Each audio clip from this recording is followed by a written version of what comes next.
Welcome to Mid Game Network.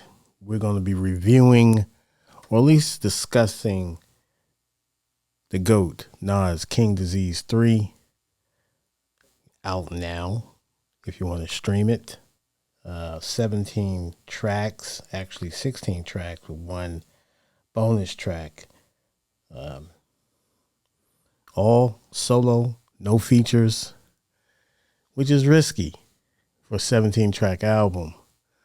Um, Very risky in this day and time, because then sometimes you risk what it's going to be. You get one voice in today's climate, just today's climate. I love it. Nas is used to. He's a veteran. He's used to carrying albums and kind of holding his own. But I was kind of shocked that he didn't have a feature on here. But um, anyway, that's what Nas does. Um, So getting to this album a little bit, this is the third installment of the Hit Boy Nas collaboration King's Disease series. As you know, the last King's Disease album was King's Disease 2 about a year ago. And then obviously the Grammy Award winning King's Disease in 2020, that summer. Was a good album. I like King's Disease 1. Don't get me wrong, I love it. Um, King's Disease 2, I thought was better. Um, it just, to me, I liked it. I really did like it, but you had standout cuts on there. Nobody, featuring Lauryn Hill. You also had Store Run, which was a beautiful, soulful, kind of reminiscence of the 90s feel that Hit Boy put in the production there. Love that. My Bible. I love Rare, which was one of my favorite tracks in this whole series. The three beat switches in Rare was incredible. He gave you a little bit of Latin infused with West Coast bounce, and Hit Boy was just all. I mean, he just did his thing on that Rare. I love that track, Rare. Personally, my favorite tracks of Nas all time would be, for me, this is just my favorite tracks. He has so many of them. Of course, the obvious tracks on Illmatic, the one with AZ, Life's a Bitch. I love on the, the Street Disciple double album, which gets slept on. It does get slept on. But I like Live Now. On Nostradamus album, standout cut for me on that album, which get a lot of flack, but I really like the Nostradamus album. Certain cuts, Project Window was my favorite one. When you had obviously Ronnie Isley doing the hook that was on that album, did a great job. So those are just standout cuts for me. Live Now, Project Window, which were, and then probably Just a Moment.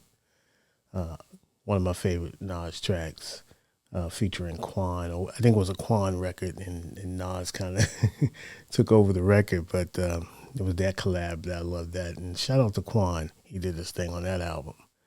But getting into King's Disease 3,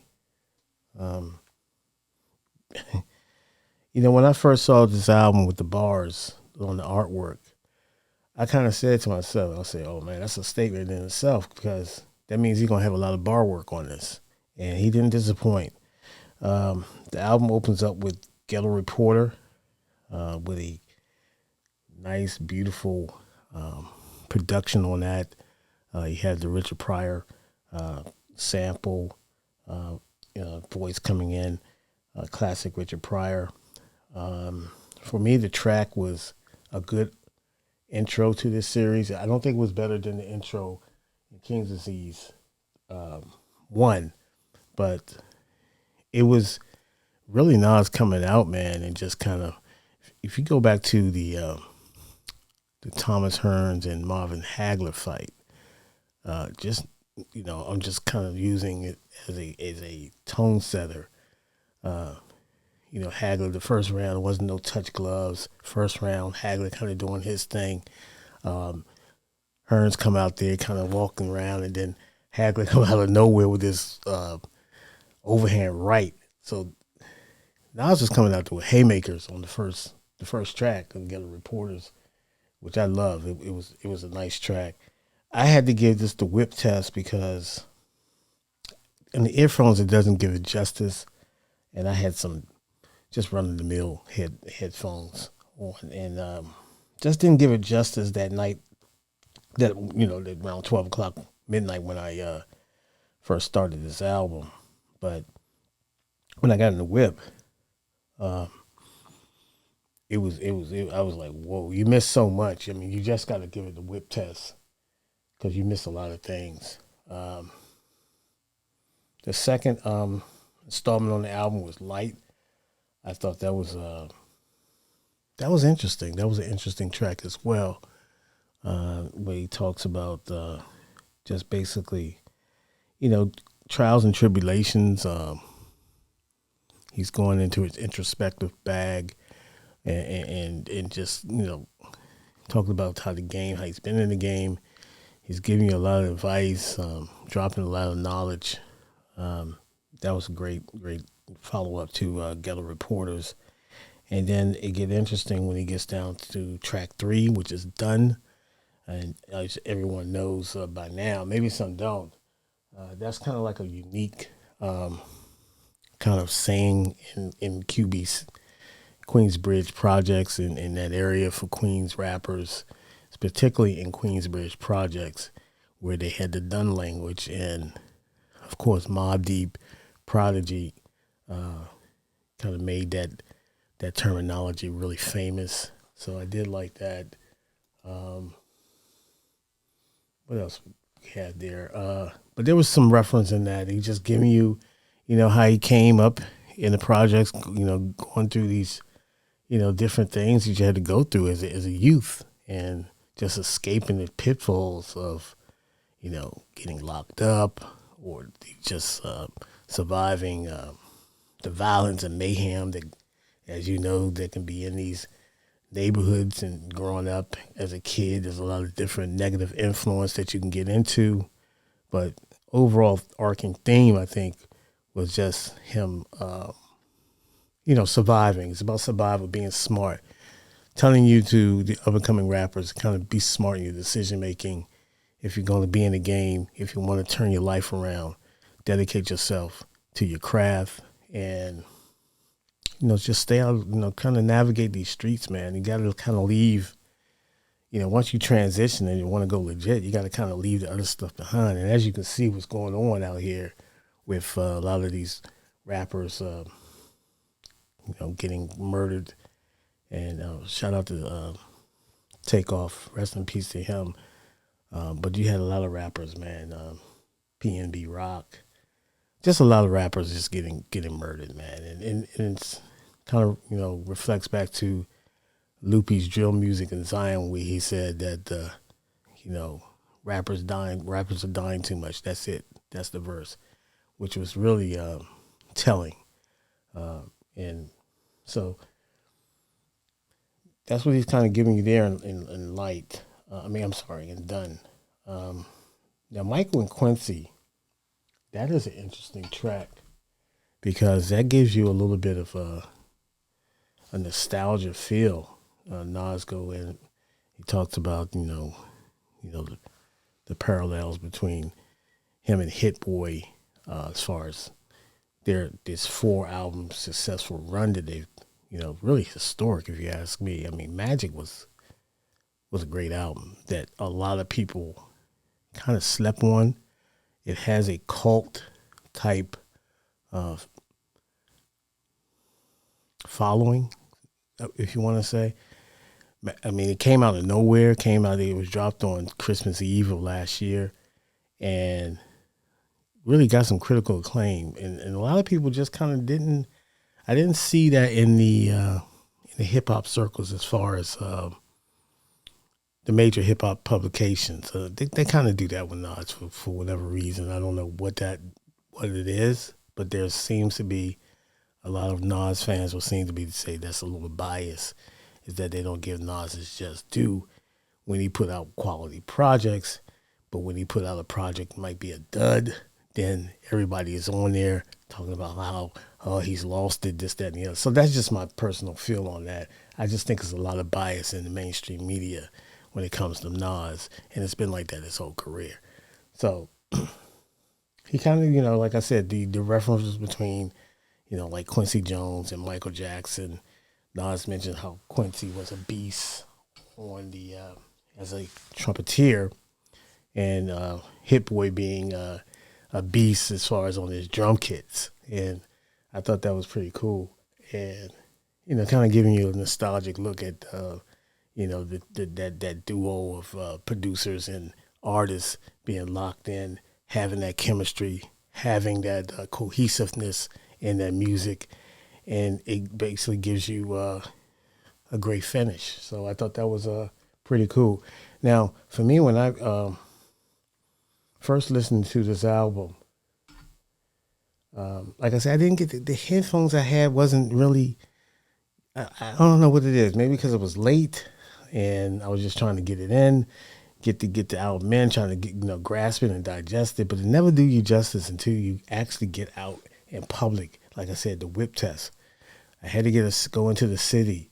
I had to go to DC and just kind of soak it in with Nas, like just blaring through the speakers and the boom and the bass and the just the highs and the hi-hats, and you capture all that when you're in the car, and just the visuals, me driving around the city, is just, I was like, I felt right at home.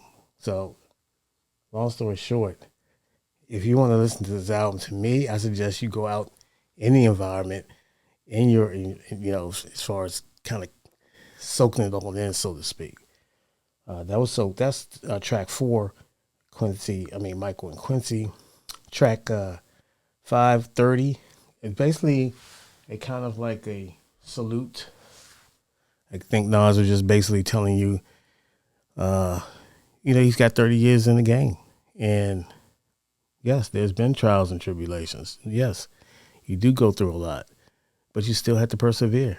So on this whole theme and this whole album, he's giving you artists a kind of glimpse into his thinking, how he navigates the industry, how you have to still give your all on these tracks and your music. You got to really, if you really believe in yourself and really want to go to a certain place in music, you really just have to be mindful in what you're doing.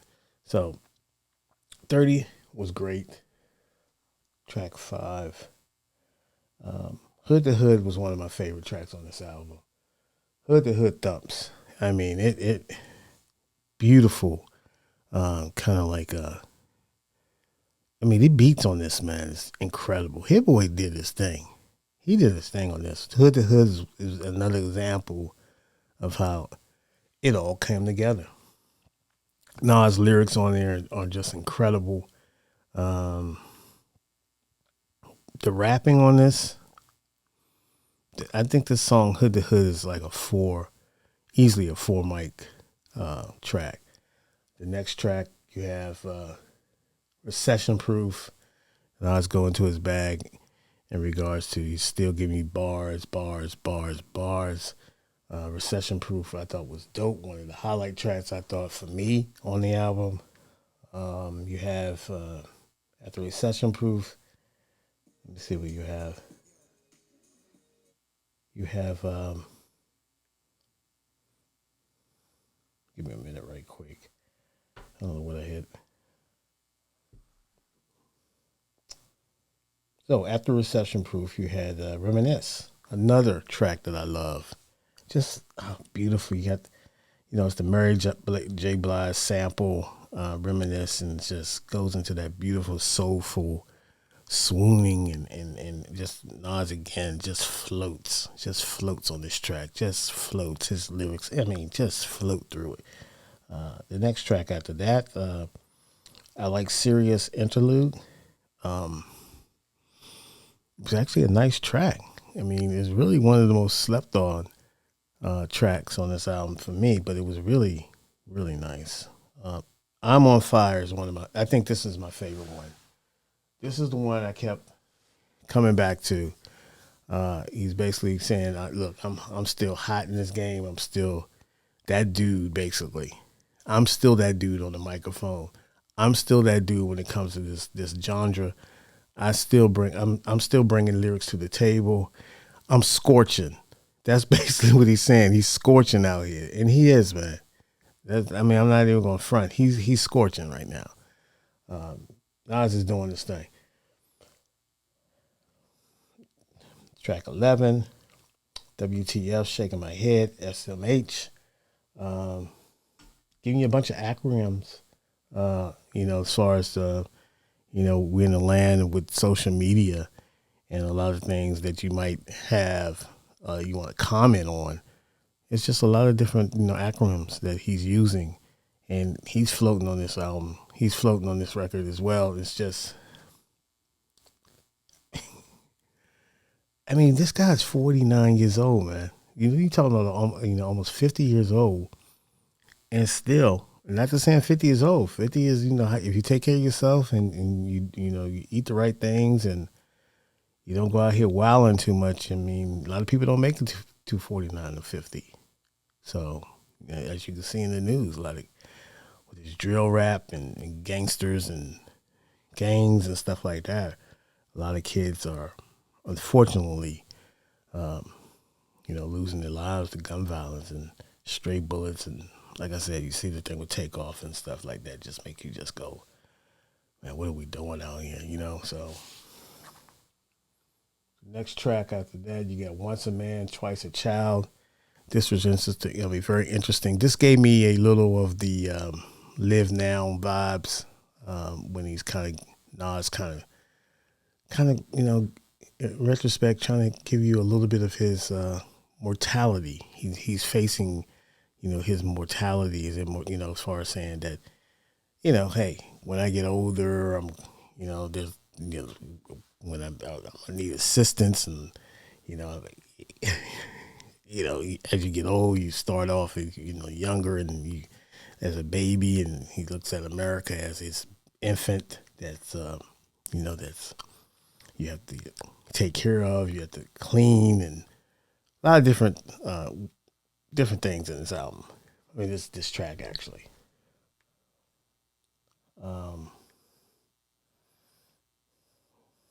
Get Light was great track there. First time, again, Nas doing this thing. I'm just going through Beef. Now, Beef, I love Beef. And that gave me I gave you power vibe when he coming out himself, rapping as a gun. This is the subject of him being this, he's being the beef and the different things and scenarios, how beef can disrupt a lot of things, how it can cause, destruction and murder and mayhem and little things, tension and how, beef can develop and how our ignorance keeps us in beef and we can't persevere beyond conflict resolution because the beef is going to override 9 times out of 10 any type of self-resolving argument. If you can kind of it's not the end all be all, but we always make it the end all be all. You might bump somebody, in the club and it could turn into beef. So he's giving you a little bit of that and it's just kind of guiding you through navigating around beef. Don't Shoot. Really the close of this album is Don't Shoot. And again, he's trying to enlighten you in regards to conflict resolution. You telling young guys, look, man, don't pull the trigger. Don't go out here wilding. Don't get out here and just, get buck wild and just out here just, make your decision making is really critical. The things that you do just by grabbing the strap and shooting someone and how you destroy that person, you destroy your life, and basically the families on both sides, loved ones suffer as a result of an impulsive action of picking up a gun. So That's what I got out of that. And the last bonus track here, Till My Last Breath, which is the bonus track. That's a take off of the kind of sample. You had this horn riff and this trumpet, and it's kind of like the Mets, the guy that the closer for the pitcher that closes for the New York Mets. That's his walk-in music, and I know that's going to be an anthem because that's Queen's. The Mets. If you saw that, if you go YouTube that, and you see that really gets the crowd hype. The guy's warming up. He's coming out. He's like the matador, really trying to close the show of the game. So I got spicy vibes off that and really love that horn riff. Overall, I think this album is about a 4.5. I thought Nas' lyrics were arguably some of the best that he's put in. This is the Nas that we want. I know there's a lot of people who kind of give Hit Boy, they kind of give him a lot of shade. I thought Hit Boy did a great job on this album. I thought the beat selection, the way the album flowed through, it was a roll through for me. I didn't skip anything. And normally, after the first listen of the album, I kind of go shuffle, while I'm driving or something like that. But I would suggest you just give it a roll through, spin the block on it a few times, because when you shuffle it, it's going to be superb as well. So, great album, 4.5 mics for me. Nas and Hit Boy did their thing. The third edition of the King's Disease series, King's Disease 3, with the gold bars. The bar work on this album was impeccable. Thank you, Hit Boy and Nas, for a great series, a great 4-run album series, including Magic. If I had to rank the albums that they did, I would probably put King's Disease 3 as number 1, Magic is number 2, King's Disease 2 as number 3, and The Great King's Disease as number 4. No slight on anything. That's just my arrangement. Thank you for tuning in. We'll see you soon. Mingay Network.